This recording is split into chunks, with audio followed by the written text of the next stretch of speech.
இன்னைக்கு என்ன பார்க்க போறோம்னா டயஸ்டாட்டிஸ் ரெக்டை பத்தி தான் பார்க்க போறோம். ஸோ உங்களோட வயிறு வந்து தொலைன்னு இருக்கா, பார்க்குறவங்கன்னா மறுபடியும் கன்சீவா இருக்கியா அப்படின்னு கேட்குறாங்களா, அப்போ உங்களுக்கான வீடியோ தாங்க இருக்கு. ஸோ வயிறு தொலைன்னு இருக்கனால என்னென்ன ப்ராப்ளம்ஸ் எல்லாம் நீங்கள் ஃபியூச்சரில் ஃபேஸ் பண்ணலாம் தெரியுமா?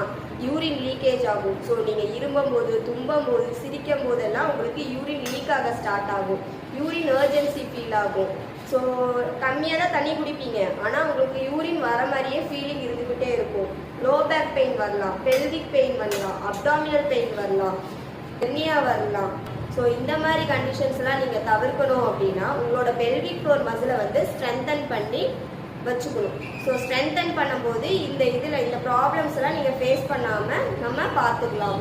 ஓகேங்களா?